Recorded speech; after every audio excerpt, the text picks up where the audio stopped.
Preciosos, preciosos los coros gospel. ¿Y cómo estamos nosotros, mis amados hermanos, en esta noche? ¿Cómo hemos pasado el día? ¿Cómo hemos estado? De pronto podemos colocar un poquito. Ángela, Dios te bendiga nuevamente. Miguel, Dora Arbeláez, que yo creo que por ahí también la hermana Elvia también está. Miriam Castañeda, Daniel Castañeda, Andrés Mendoza. Bueno, esto se me sigue volteando. No sé por qué se voltea. Andrés Mendoza, John Alexander Layton, Blanca Galeano, Dora Arbeláez y Sonia Rodríguez. Bien, vamos a ver si no se nos vuelve a voltear la cámara. Bien. Bueno, hemos estado sobre hablando acerca de el Sermón del Monte en las horas de la noche, ¿cierto? Yo quedé como un poquito como que no me gustó, que fue en forma muy superficial lo que vimos acerca de el capítulo 5 del 33 al 42. Y estudiando ahorita dije, no, pues ¿por qué no vamos a ir a esta parte? Porque estamos mirando el Sermón del Monte y estamos hablando acerca de los principios del reino de Dios, cómo es que se viven bajo los principios del reino de Dios. Nosotros hoy estamos en el reino de Dios, o sea, hemos recibido por fe la palabra que ha llegado a nuestras vidas. Y cuando la hemos recibido, entonces hay principios que Él está estableciendo. Cuando Jesús se aparece en el Nuevo Testamento, recordemos que Él está hablando predicando del reino de Dios. La gente decía, oh, el reino de Dios se ha acercado. Uno no lo vieron así, porque esperaban que naciera en una cuna diferente. Esperaban que Jesús, con las profecías que se hablaban desde David, que Jesús tuviera una formación política, antes que hubiese estudiado ciencias políticas, que hubiera venido de una familia así para poder ser el rey. Pero resulta que Jesús aparece y nace en un pesebre. Las personas que le acompañan eran personajes que habían sido pescadores, gente que no tenían ese buen concepto del pueblo, o sea, no eran buenos políticos de su tiempo, porque el pueblo no los había visto como gente que trabajara en lo social y que se interesara mucho en las necesidades de la gente, sino que eran pescadores vulgares, un recaudador de impuestos, imagínate. Había por allá uno que había sido subversivo, un celote. Entonces, en medio de escoge 12 personas, el tesorero era, bueno, muchos tesoreros salen así, ¿no? Se sustraía de lo que entraba a las arcas, que no era mucho, pero aún así sustraía de lo que entraba.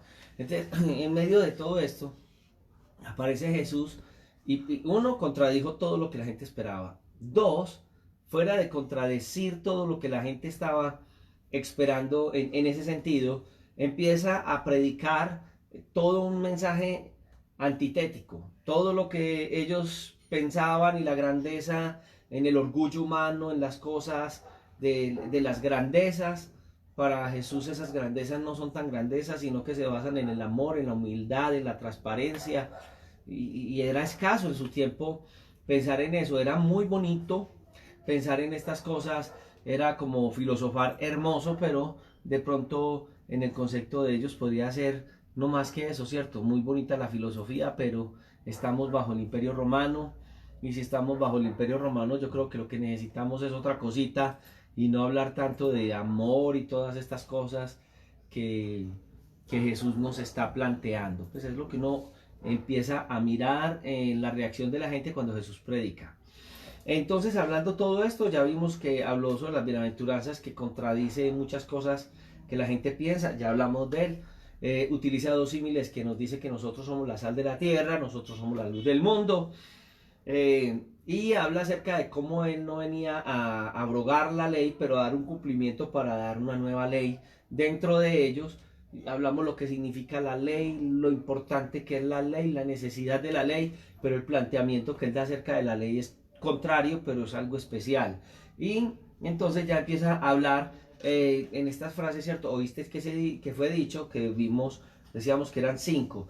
Yo me quiero detener un poquito en el versículo, entre los versículos 33 al 37, y podríamos decir en esta hora acerca de los juramentos. ¿cierto? Entonces él empieza diciendo, además, oísteis que fue dicho, y dice además porque venía hablando de, oísteis que fue dicho, no cometerás adulterio, etcétera, etcétera, etcétera, está hablando de la parte moral. Sigue diciendo que oísteis que fue dicho a los antiguos, no perjurarás, o sea, no juraré falso, sino cumplirás al Señor tus juramentos, pero yo os digo, no juréis en ninguna manera ni por el cielo, porque es el trono de Dios, ni por la tierra, porque es el estrado de sus pies, ni por Jerusalén, porque es la ciudad del gran rey, ni por tu cabeza jurarás, porque no puedes hacer blanco o negro un cabello, pero sea vuestro hablar sí, sí, no, no, porque lo que es más de esto, de mal procede. Una cosa que alguien me dirá, pastor, dos cositas. La primera, entonces si no se puede jurar, ¿cómo hace uno para estar ante un jurado? En algún momento que lo llamen, bueno, ante un juez, que lo llame y le diga a uno, jura delante de Dios. Entonces uno que dice, prometo o doy mi palabra, porque la Biblia dice que vuestro sí sea sí, vuestro no sea no, o hasta dónde llega ese concepto de jurar. ¿Qué es jurar? ¿Hasta dónde puedo tenerlo? Esa es una de las preguntas que podría surgir en esta hora, ¿cierto? De no jurar ni por el cielo, ni por Dios, ni por la tierra, etcétera, etcétera. Y que no podemos hacer cambiar el tono de la piel, del color, ya se puede. No, no se puede. Se usa una tinta, pero el color, el color del pelo sigue saliendo negro, o sigue saliendo canoso, o sigue saliendo como nosotros lo querramos decir. Hay cosas que hay que entenderlas a la luz de todo un contexto bíblico y quiero que entremos a mirar en ese contexto bíblico. Yo veo dos lecciones básicas en el texto. La primera es que él habla acerca de la mentira, ¿cierto? No mintamos. En Efesios capítulo 4, 25, de hecho el apóstol Pablo dice, desechando la mentira, hablad verdad, cada uno con su prójimo, ¿cierto? Entonces aquí vemos que la escritura enseña que nosotros seamos veraces. No hay nada mejor que la gente vea en nosotros esa veracidad. Que la gente al ver y diga, fulano de tal, ¿qué dijo fulano de tal? No, si él lo dijo, pongan la firma. La Biblia habla de personajes. Samuel fue uno de esos personajes que dice en las Sagradas Escrituras que nada de lo que él dijo, ninguna de sus palabras cayó en tierra.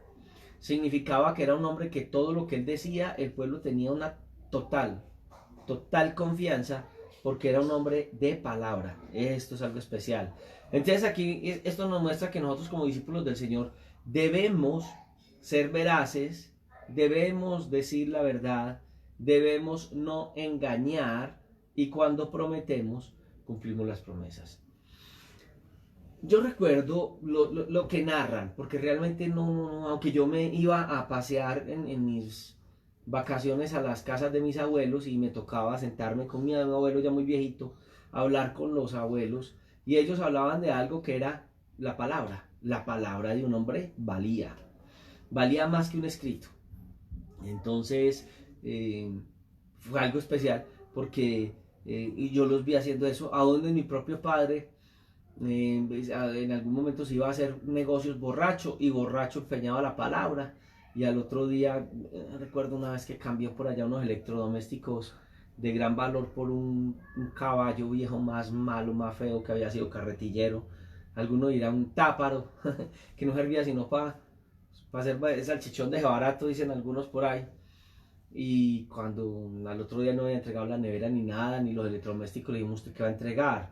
Nuevos, porque tenía negocios de muebles y electrodomésticos y decía, la palabra de un hombre vale. Hace unos años hice un contrato, manejaba un programa de rehabilitación para personas indigentes y personas que estaban en la calle, en situación de calle, que eran adictas, y hice un convenio, un contrato con el municipio de Medellín en esa época. No voy a decir ni qué fecha ni quiénes estuvieron involucrados.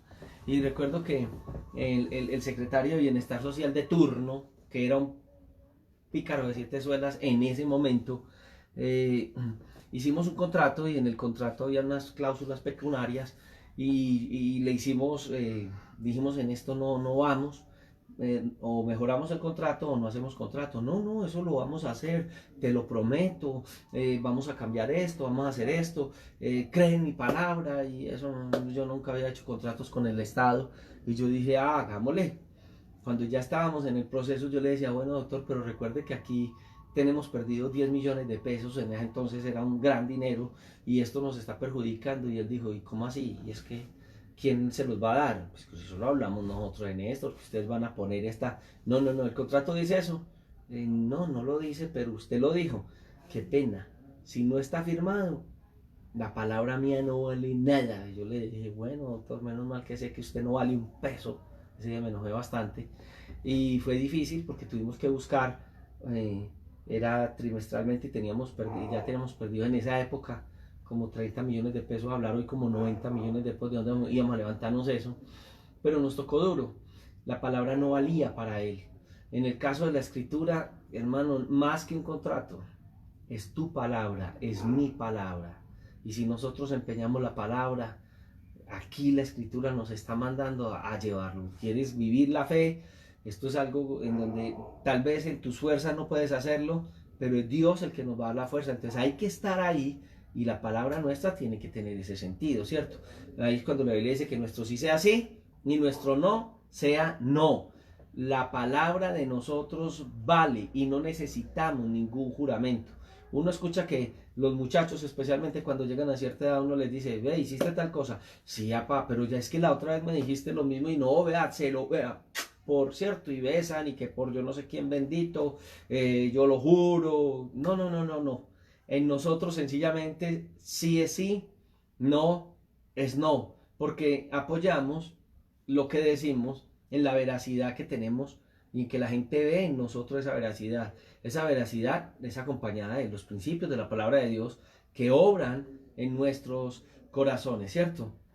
Entonces es algo especial porque es el carácter que Dios ha colocado en nosotros. Bueno, ahora, todo el sermón tiene una relación con estos textos que acabamos de ver, ¿cierto?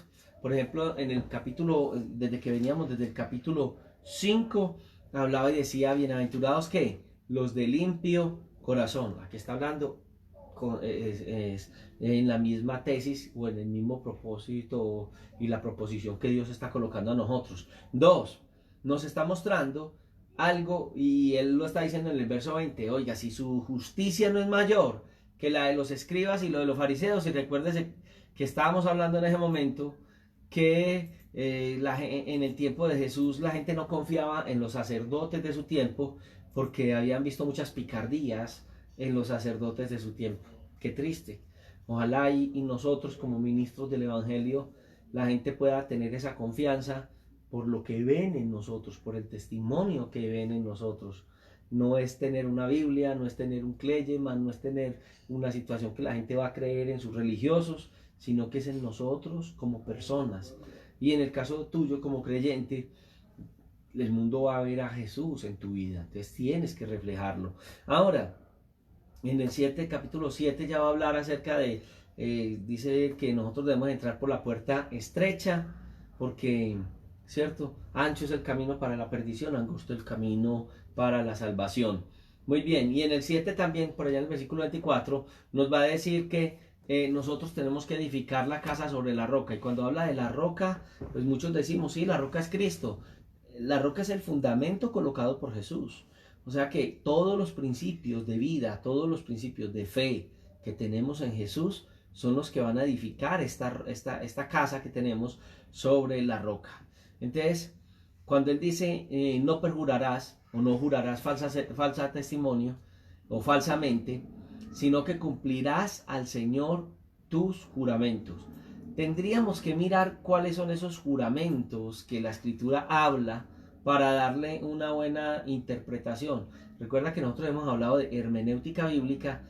No solamente la hermenéutica es una ciencia para nosotros de interpretación, sino que aún los mismos juristas tienen que estudiar hermenéuticas, que es cómo interpretar un texto, pero ya tiene que ser en lo que elegirla, ¿cierto? En el caso de nosotros, la Biblia nos enseña y hay principios hermenéuticos de interpretar. Entonces él dice que tengo que mirar y cumplir los juramentos a Dios. Mirando y yendo hacia atrás, hay muchos juramentos, pero encontré 3 resúmenes o 3 textos que nos pueden resumir a qué se refiere el Señor Jesús cuando nos está hablando de esto. Lo primero que vemos es que en Levítico 19:12 el Señor dice que no juraremos falsamente por el nombre de Dios. Dice, por mi nombre profanando así el nombre de tu Dios, yo, y en el caso de los que lo traducimos del hebreo directamente, yo Jehová, y de los que lo traducen a la versión griega, entonces yo Yahvé, ¿cierto? Entonces no juraréis falsamente por mi nombre, no jurar por el nombre de Dios. Recuerde que una de las cosas que él dice en los mandamientos es no tomar el nombre de Dios en vano. Entonces no meta a Dios en el asunto, no diga por Dios bendito, por algunos dicen chuchito, no sé, por el concepto que ellos tengan de Dios. No, a Dios no metemos en este asunto, no metamos a Dios. Uno, no meta a Dios en promesas que son suyas. Bien, y después usted va a decir, es que a Dios me quedó mal. No, hermano, es que por la fe, yo hice este negocio por la fe. El Señor eso no es fe. La fe es confiar en las promesas ya dadas por Dios, con un cumplimiento por Dios, y están en la Escritura. Y tiene más que ver con nuestra vida espiritual que con otras cosas que a veces queremos meter a Dios en problemas. Nunca mete problemas. Nosotros hablamos en nombre de Él. Lo otro, números 32. Cuando alguno hiciere voto al Señor o hiciere juramento ligando su alma con obligación, no quebrantará su palabra, hará conforme a todo lo que salió de su boca. Ahora lo vamos a explicar más. Y Deuteronomio 23, 21 al 22 que dice, cuando haces voto al Señor tu Dios, ¿a quién? Al Señor tu Dios, no tardes en pagarlos, porque ciertamente lo demandará el Señor tu Dios de ti y será pecado en ti. Yo quiero que usted observe, es un voto que yo hago a Dios. Esto no es la manipulación que uno ve que vea, prometa, pacte, haga esto, haga lo otro y usted lo está haciendo y no le mienta a Dios y no. Aquí eso es, a uno hay muchas formas. Yo conozco, en Colombia hay mucha gente, yo trabajé mucho tiempo aún en el cartucho y en el cartucho había gente tan tremenda, en la calle hay gente tan tremenda, que le quitaban las medias a ustedes sin siquiera desamarrarle los zapatos. Y hay gente que es experta en el nombre de Dios manipular a la gente. No. El trato de Dios con cada persona es con cada persona. Hubo una época que yo me encontraba, que fue por aquí en Medellín muy tremenda, y la gente le decía, hermano, el Señor me dijo que usted me iba a regalar el reloj. Y uno lo miraba y decía, ay hermano, sí, el Señor le manda a decir que me regale el reloj. Y era uno recién llegado al evangelio tan torpe que uno decía, el Señor le dijo, sí, ay hermano, no, si el Señor le dijo, yo se lo entrego. Hace un tiempo alguien me dijo, hermano, el Señor me mostró que usted me iba a dar tal cosa. Y yo, sí, no, pues dígale a él que me diga a mí. Cuando él me diga a mí, yo ya cuadro con él y con usted. Manipulación, hermano. Entonces ese tipo de cosas, de que pacte, que haga esas cosas, no tiene nada que ver con esto. Aquí habla de promesas en una relación de Dios y yo. En una relación donde su palabra me ha convencido y donde yo al Señor le he hecho un voto, y ese voto que he colocado, y vamos a mirar los votos que ellos hacían en el Antiguo Testamento a Dios, cómo se exigía que esos votos se cumplieran delante de Dios. Entonces mucha gente promete muchas cosas a Dios. No hagamos ese tipo de promesas porque perdemos, no es como Dios, así no funciona Dios. Muy bien, en el caso de Jesús, entonces, ¿cierto? Jesús había hablado y estaba hablando a los oyentes, y el Señor Jesús no le quita nada a ellos.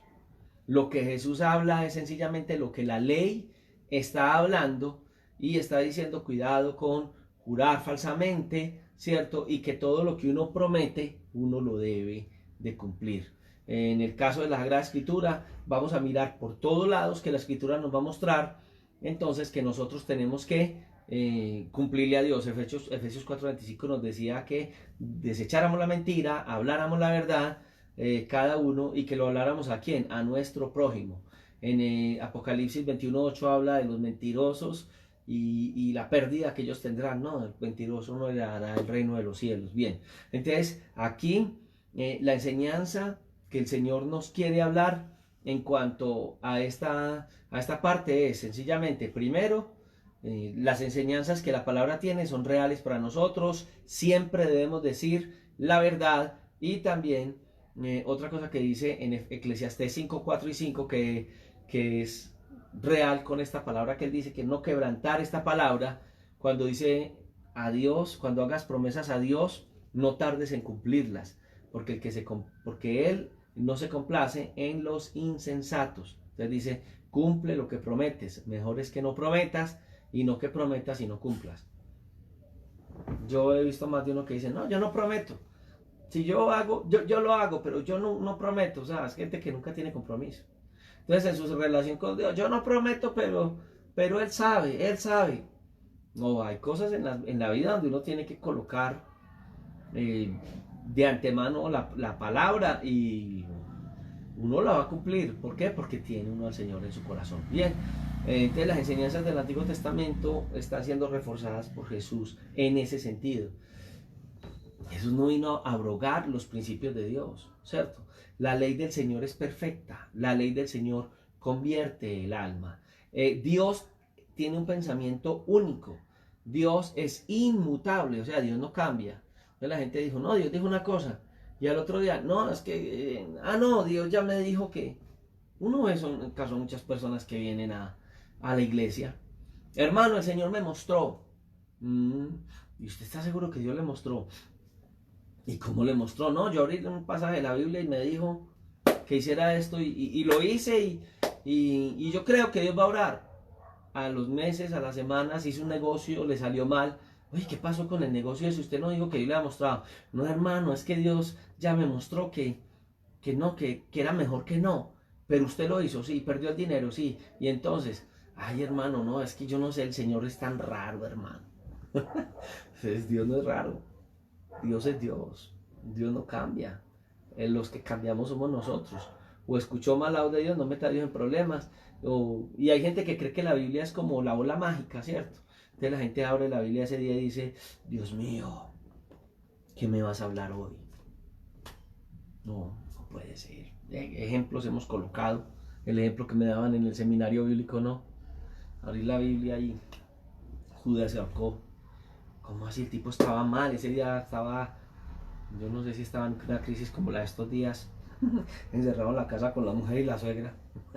Estoy haciendo algo jocoso de estas cosas que vimos hoy. Pero él está en una crisis de esas. Ay, ¿yo qué hago? Estoy que me mato. Dios mío, háblame, háblame. Y cogió la bolita mágica, la Biblia. Señor, ¿dónde abra? Y encontró ahí en la Biblia.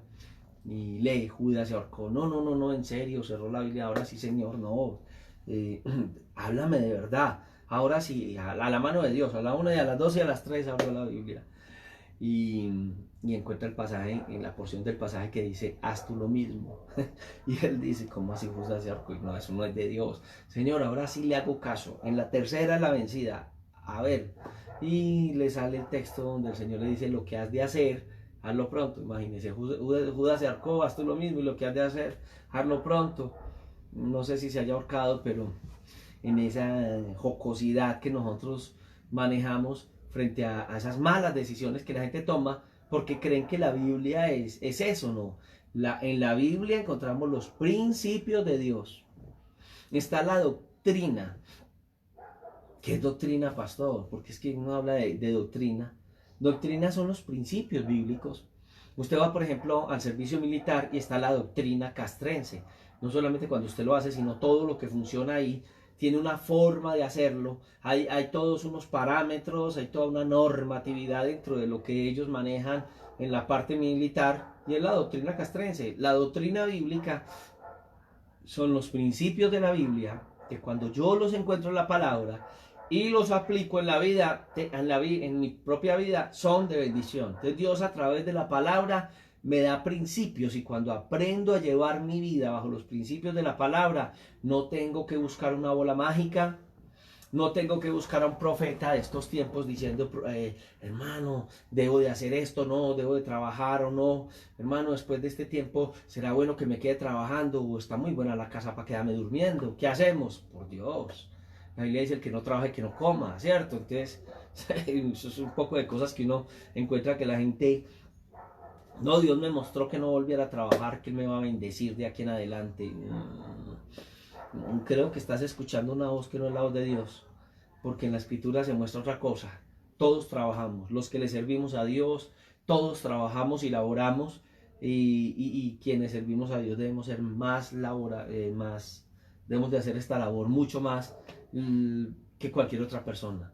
Que cuando nos llamaron al ministerio no fue porque no teníamos que hacer, sino porque éramos gente que hacíamos y que el Señor dijo, este me va a servir para los propósitos que tengo con Él. Entonces, cuando Él está hablando de estas promesas, ya entendemos que a veces nosotros involucramos lo que no es y que nosotros, al vivir bajo los principios de la Escritura, pues lo vamos a lograr. Él dice, pero yo os digo, no juréis en ninguna manera. Aquí vamos a introducirnos a esta parte, ¿cierto? A los juramentos.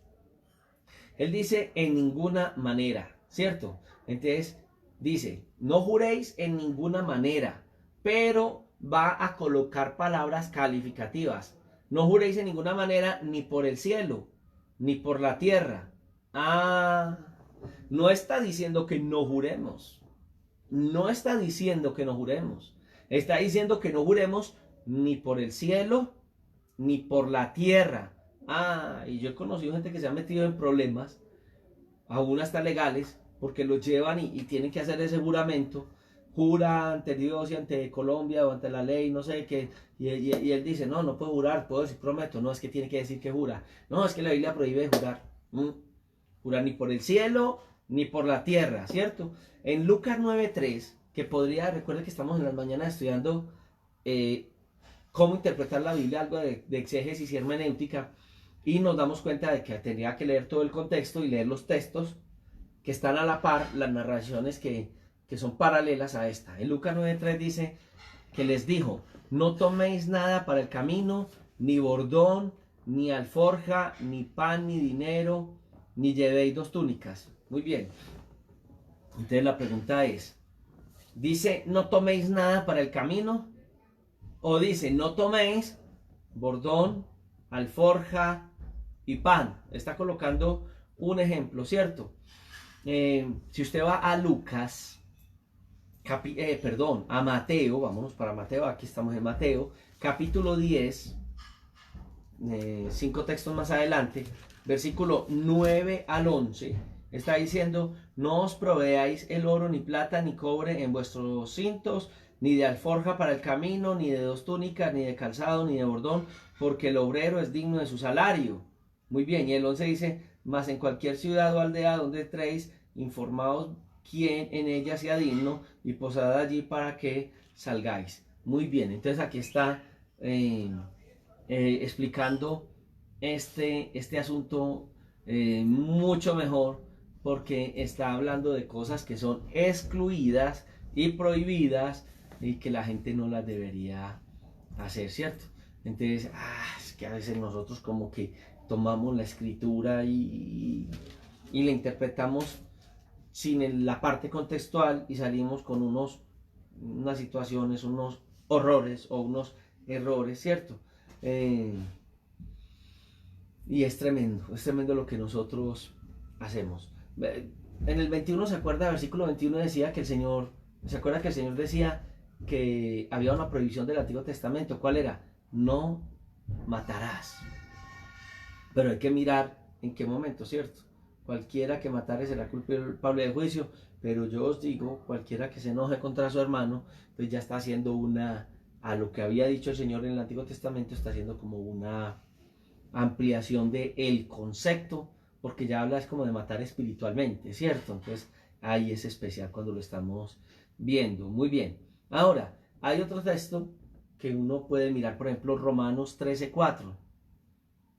Cuando hablamos de no matarás, ¿cierto? La Biblia dice no matarás. Muy bien. Y yo le hago una preguntita. Entonces, ¿qué sucede en los países donde declaran la pena de muerte? ¿Qué sucede en esos países? ¿Dios respalda la pena de muerte o no respalda la pena de muerte cuando un Estado la decreta? Si usted se va a pagar el servicio militar o se va a trabajar a la vida militar y trabajando en la vida militar están en un combate y frente a frente le queda un individuo que está atentando contra la patria, contra el Estado, contra lo que sea, y usted como soldado debe cumplir el hecho de que lo tiene al frente y debe cumplir con lo que tiene que cumplir. ¿Qué debe de hacer frente a ese hecho? ¿Lo hace o no lo hace? Y muchos van a decir, no, pues pastor, no se puede matar, la Biblia dice que no se puede matar, ¿cierto? Entonces, ¿cómo interpretamos Romanos 13:4? Porque dice, los magistrados no están para influir temor al que hace el bien, sino al malo. Y la Biblia lo está colocando de esa manera. Haz lo bueno y tendrás alabanza de ella, porque es servidor de Dios para tu bien. El magistrado, estamos hablando en el caso de nosotros, que oramos por nuestras autoridades. Yo no sé si tú lo haces, nosotros tenemos que orar por nuestros concejales, orar por los que el Señor tiene en eminencia, aunque a usted le guste o no le guste, hay que orar por el gobernante que usted tiene en su región, por su alcalde, gústele o no le guste, le guste a ese alcalde el evangelio o no le guste el evangelio, como en algunos lugares donde hay una expresión muy fuerte de algunos gobernantes hacia el pueblo cristiano, no, gústele o no le guste, usted tiene que darle gracias a Dios. Que yo tengo que darle gracias a Dios por la persona, porque la Biblia dice que Dios permitió que estuviera en ese lugar. Entonces, cuando esa persona está ejerciendo la autoridad, usted tiene que respetar la autoridad que esa persona tiene. Y usted no puede estar en contra de esto. Entonces, y fuera de eso, no solamente respetarlo, orar por ellos. Entonces usted tiene que orar por los concejales, por su alcalde, por el gobernador, por el presidente, gústele o no le guste. Es lo que la Escritura nos lleva en todo el contexto de las autoridades que hay en la tierra, que Dios las permite. Buenas o malas, hagan lo bueno o lo malo, Dios lo permite. No estoy diciendo que Dios está muy feliz con eso, porque también hay juicio de Dios, que Dios demandará al gobernante cuando el gobernante no actúe en amor hacia su pueblo. Ya es la demanda de Dios a él. Pero Él dice, haz lo bueno y tendrás alabanza de quien tenga autoridad. Él dice, es servidor de Dios para tu bien. ¿Quién es el servidor de Dios para tu bien? El gobernante. No, usted dice, no, yo tengo un gobernante cristiano y gloria a Dios por él. ¿Y si no fuera? ¿Y si el tuyo no lo es? Hay que orar. Nosotros hemos tenido unos gobernantes, por ejemplo, en la región donde yo estoy, durante una hegemonía de muchos años, horrible, pero las personas que ejercieron eso, nos tocaba orar por ella y le pedíamos al Señor que a lo mejor esa persona abriera su corazón y Dios pudiera transformarla, y no hiciera cosas que de pronto uno veía, pero bueno, hay que orarle a Dios y hay que respetar las autoridades. O usted se le va a enfrentar a un policía, ¿no? Mientras él tenga el uniforme, bueno, esté ejerciendo o sea un policía, usted le toca respetarlo. No, pero si ese jugó bolas conmigo y era más malo que yo. Él es policía, tiene toda la autoridad de llevárselo a usted, y si usted infringe la ley de llevárselo y todo, así usted diga que él es corrupto. Porque el uniforme algún día lo alcanzará la justicia. Pero mientras la ejerza, a usted le toca respetar al que tiene la autoridad. Cierto que no nos suena como muy querendón esto de la autoridad, entonces estábamos hablando de la pena de muerte, no se me ha olvidado, ahí estamos. Pero quiero que ese principio quede, porque ese principio es el que nos lleva en la formulación esta es la que nos va a llevar a entender lo que el Señor nos quiere decir. Muy bien. Entonces la Sagrada Escritura, déjeme por aquí, yo le bajo el volumen a esto que yo creo que ahorita me pueden empezar a llamar por una reunión que vamos a tener más luego. Aquí dice entonces que, por lo cual es necesario estarle sujeto a estos gobernantes, no solo en razón del castigo, sino por causa de conciencia. Muy bien, y aquí hay una expresión que habla acerca de castigo, porque realmente ellos ejercen una autoridad y esa autoridad Dios la respalda. Pues las decisiones que tome el Estado, el Señor respeta las leyes que en el Estado están, y a nosotros también nos toca respetar esas leyes que el Estado está tomando frente a él. Si se autoriza una situación de esas, quien está en el ejército ejerciendo tiene que, no en vano lleva la pistola, no en vano lleva, y la persona que la comete, según el contexto bíblico, se va a hacer acreedor por violentar la ley, por enfrentar la autoridad, y quien ejerce la autoridad dice que no en vano lleva la espada. Entonces, ¿para qué lleva la espada? ¿Y para qué la Escritura dice que no en vano lleva la espada? ¿Para mostrar la espada? ¿Para infundir miedo ahí como de adorno? Tiene que ejecutar.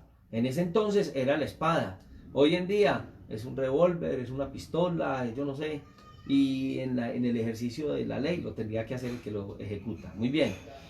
Entonces, aquí cuando está hablando, me vuelvo al mismo texto que dice, en ninguna manera, volviendo al texto bíblico que estamos analizando en este capítulo 5 de Mateo, ¿cierto?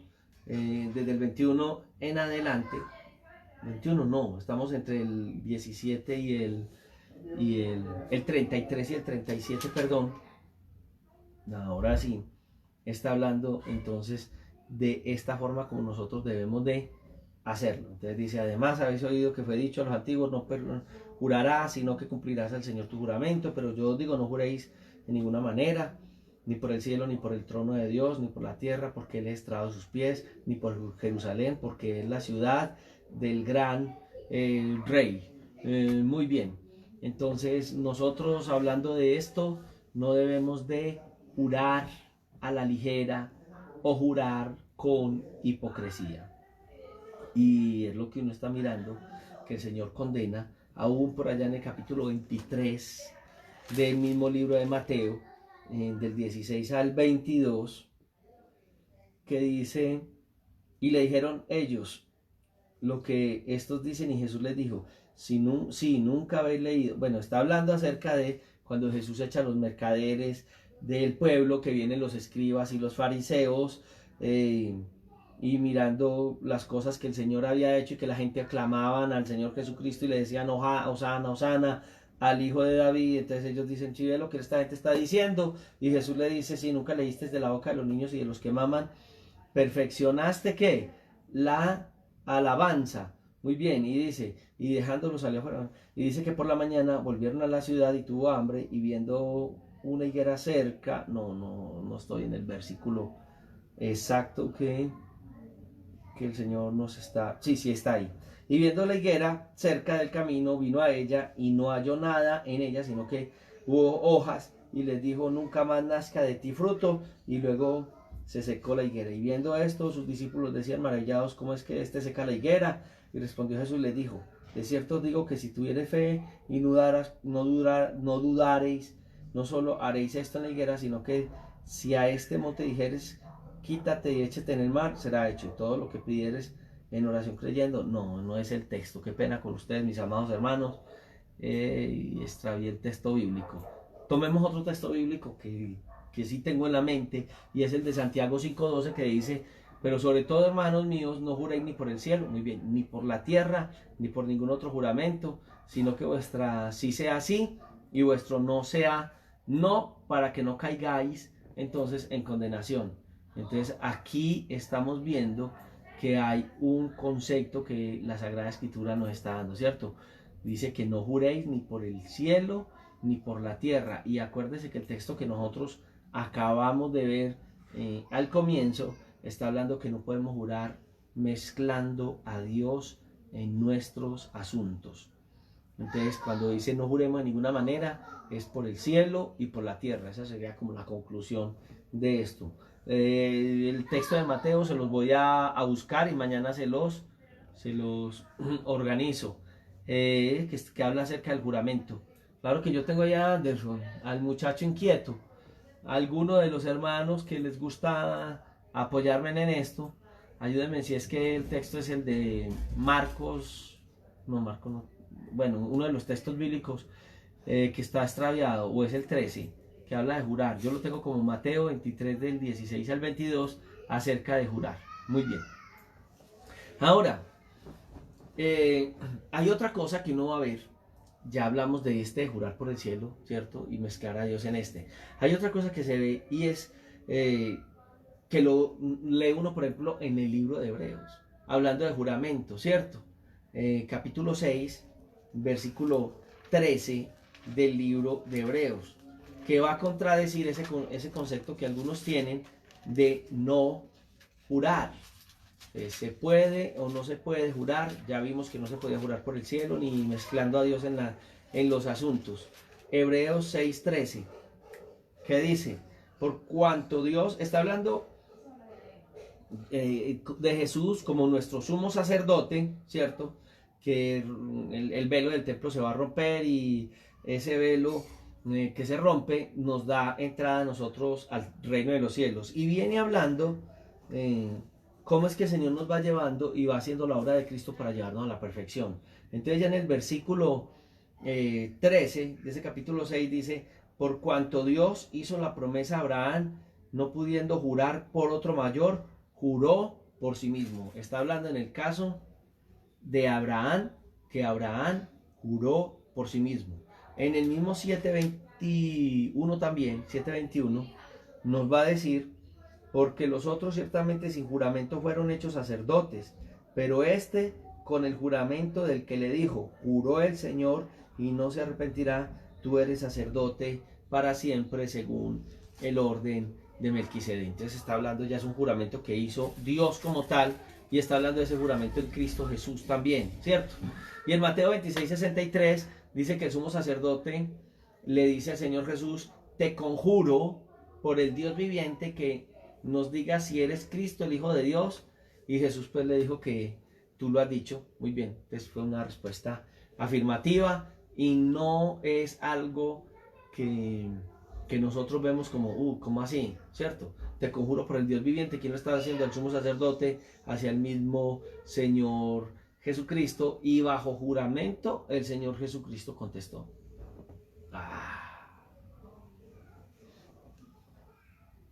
O sea que Jesús no condenó ese juramento en ese momento, porque fue algo delante de que era necesario. En 2 Corintios 1:23, el apóstol está diciendo, mas yo invoco a Dios por testigo sobre mi alma. Y mire otra posición que uno mira bueno, entonces aquí qué es lo que está haciendo el apóstol Pablo frente a esta defensa que está colocando él de su ministerio, ¿cierto? Bueno, y hay otros textos bíblicos. Podríamos mirar, por ejemplo, el texto de Gálatas, capítulo, Romanos, Corintios, Gálatas, capítulo 1, el verso 20, que nos dice, en esto que os escribo, he aquí delante de Dios y no miento. O sea, está colocando su posición y lo que está diciendo lo está haciendo, y está colocando a Dios de por medio. ¿Quién está colocando esta posición? Está colocando el apóstol Pablo, ¿cierto? Y si va a Filemón, vamos al libro de Filemón, capítulo 1, verso 8, que también estamos mirando otra carta de Pablo. En el capítulo 1, verso 8 dice, por lo cual, aunque tengo mucha libertad en Cristo para mandarte lo que conviene, más bien te ruego por amor, siendo como soy Pablo, ya anciano, y ahora además prisionero de Jesucristo. Muy bien. Entonces nosotros estamos mirando a Pablo. Al jurar de esta manera, Pablo estaba desobedeciendo al Señor. Hay un conflicto en lo que estamos mirando del apóstol Pablo, en ese juramento y las enseñanzas de Jesús. ¿Dónde queda entonces que el apóstol Pablo escribió siendo inspirado por el Espíritu Santo? Entonces, en este momento era necesario que él lo presentara de esta manera, y lo hizo, y no hubo una reprimenda o contra de parte de Dios. Entonces la pregunta que alguien me dice es, pastor, entonces ¿puedo o no dar testimonio bajo juramento ante un tribunal civil, cierto? Ahora, aquí nosotros nos damos cuenta que hay, para defender los derechos de la persona como tal, como lo acabamos de ver en los casos del apóstol Pablo, ¿cierto? Y aún para condenar el crimen del culpable, nosotros necesitamos tener una afirmación frente a lo que se nos demanda frente a esto, y nosotros tenemos que contestar. Bien, nosotros vivimos en un mundo donde hay unas normas y unas leyes, y en Romanos estábamos mirando que Dios permite que están colocadas sobre la tierra. Hay una forma de manejarlo en el reino de los cielos, con nuestro carácter, si vuestro sí sea sí, vuestro no sea no, pero ante el mundo vimos que el Señor Jesús, vimos que el apóstol Pablo han tenido que usar esto, y no ha sido condenado por el Señor para ellos hacerlo. Mateo capítulo 22, el verso 39 nos dice,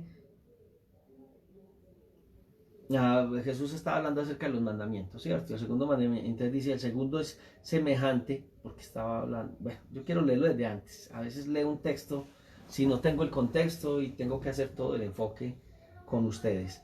Jesús dijo, ¿y a quién le contestó Jesús? A los fariseos. Amarás al Señor tu Dios con todo tu corazón, con toda tu alma y con toda tu mente.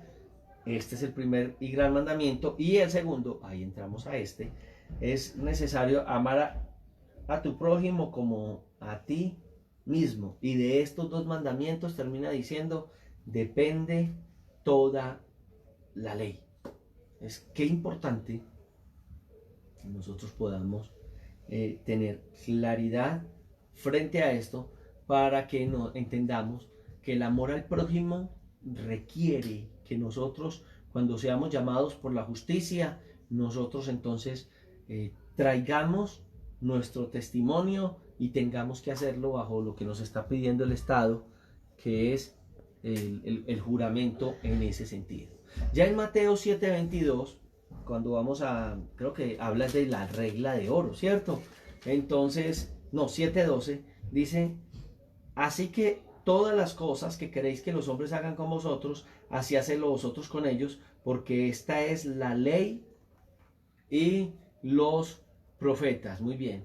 Y entonces aquí nosotros estamos yendo a la ley, y en la ley entonces habían testigos que eran llamados para que estos testigos confesaran delante de ellos si lo que estaba sucediendo era sí o no. Entonces ellos tenían que testificar y que responder frente a lo que a ellos se les estaba exigiendo en ese momento. En Levítico 5:1 dice, si alguno pecare por haber sido llamado a testificar y fuere testigo que vio o supo y no denunciare, él llevará su pecado. Entonces aquí está diciendo, usted fue llamado por un tribunal, el tribunal le dice, jura delante de Dios y de los hombres, y usted dice, no, prometo. No, es que yo no puedo jurar. Pues en el contexto que estamos viendo en la escritura, tendríamos que hacerlo, y tendríamos que respetar la ley, y tendríamos que hacerlo, y tendríamos que caminar frente a esto. Entonces, si usted es llamado a testificar, ¿cierto? Y es testigo, como dice Levítico 5:1, usted tiene que o confesarlo o pagar por el pecado que usted vio y usted no quiso responder. No, es que yo no voy a ir por allá, yo no voy a hablar. Yo vi, pero yo me quedo callado. Esa es otra, fuera del juramento es otra.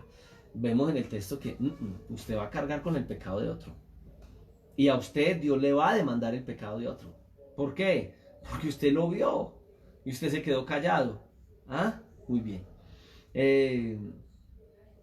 Entonces, es una contradicción que uno encuentra a veces que está en la mente de los hermanos, ¿cierto? ¿Puedo jurar? ¿No debo jurar? Nunca debo jurar. Bajo ninguna circunstancia voy a jurar. Lo único que voy a decir es que yo afirmo, yo testifico, pero si a nosotros se nos demanda, es tremendo lo que nosotros tendríamos que hacer ante las autoridades, siendo creyentes, conociendo del Señor y cumpliendo los principios de la ley. Entonces ya nos damos cuenta, y lo hemos visto cuando estudiamos las Sagradas Escrituras, que el hombre, la ley fue hecha por causa del hombre.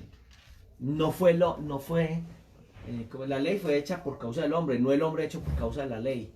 Nosotros estamos para cumplir la ley, obedecer la ley, pero entendemos que por encima de las leyes rígidas, lo principal es el ser humano, y es lo que el Señor a través de su palabra nos está dando. El capítulo 14 del libro de Romanos nos va a hablar de esa responsabilidad que nosotros tenemos personal, desde recibir al débil en la ley, desde respetar en las cosas que nosotros comemos, pero también habla de este sentido de el juzgar, ¿cierto? En este sentido, y nosotros que sabemos diferenciar entre el día y la noche, la Biblia también entonces nos está demandando que nosotros caminemos frente a esto. Qué tremendo es cuando la Escritura, al verla en todo el contexto, nos orienta frente a temas como este, que algunas veces en los creyentes nos genera conflictos y nos genera crisis, ¿cierto?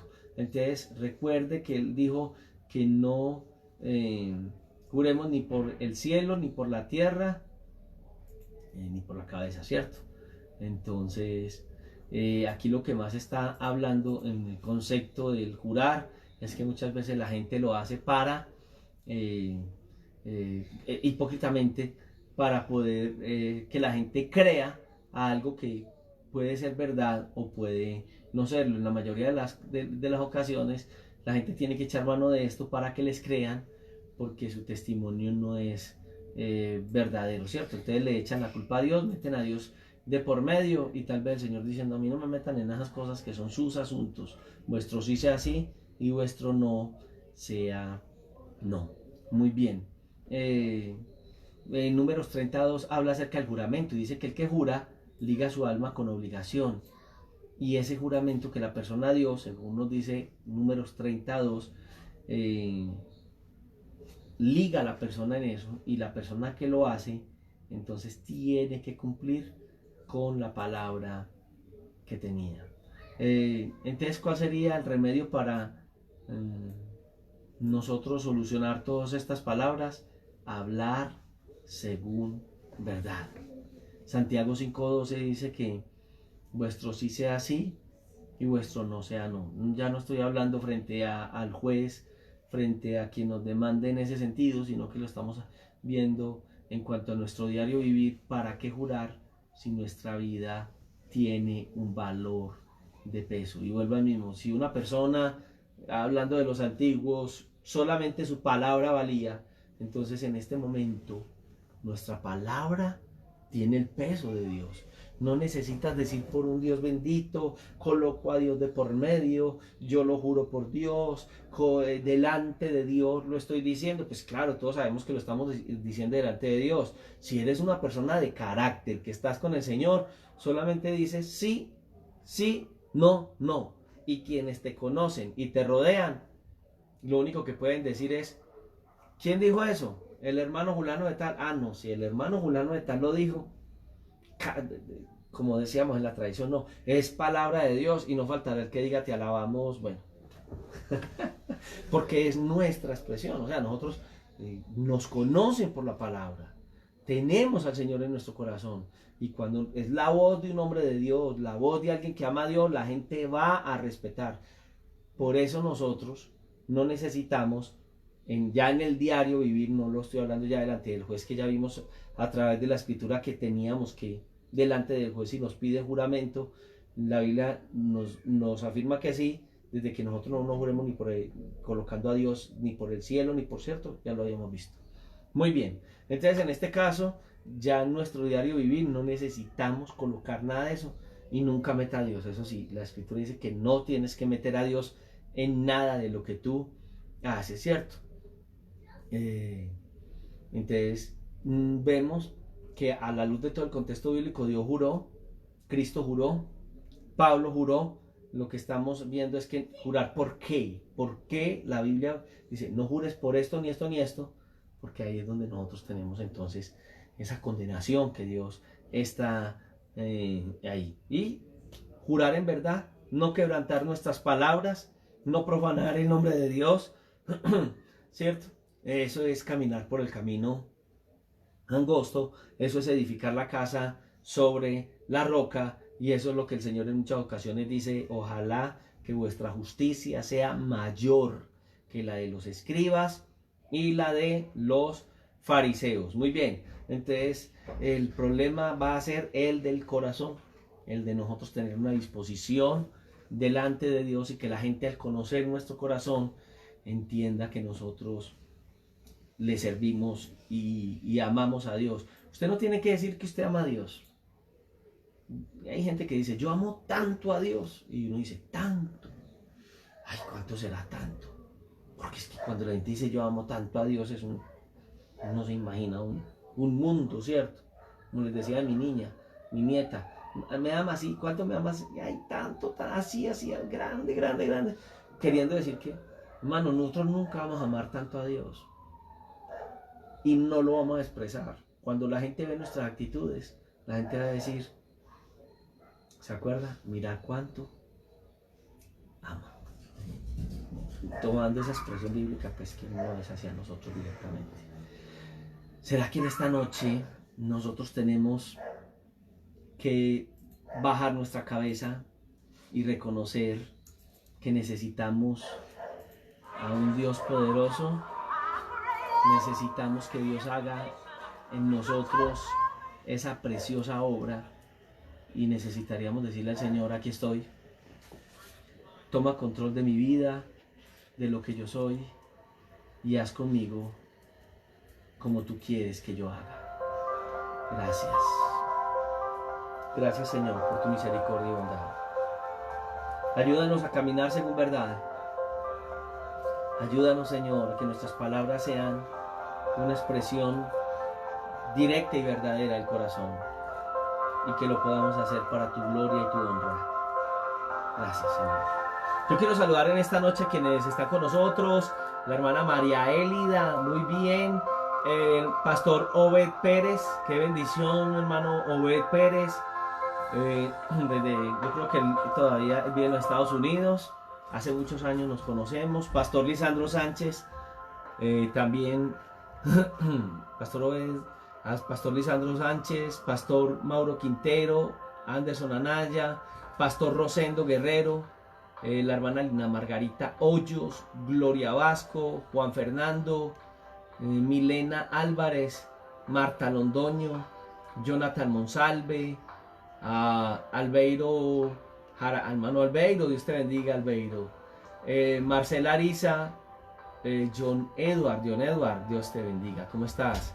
María Elida Quintero, Juanfer, Anderson Amaya nuevamente, Richard Mejía, Rosalvira, Marcela Ariza, no sé si la había ya mencionado, Jane Pidache, Alex Pérez, mi prima Miriam, mi hermana en Cristo, el doctor Hugo Andrés Villa, qué bien, Hugo Andrés Díaz Villa, sí, Sonia Rodríguez, Dora Álvarez, John Alexander Leighton, Andrés Mendoza, mi hijo Dani, Miguel Ángelo, Dora Arbeláez, Angie Parra.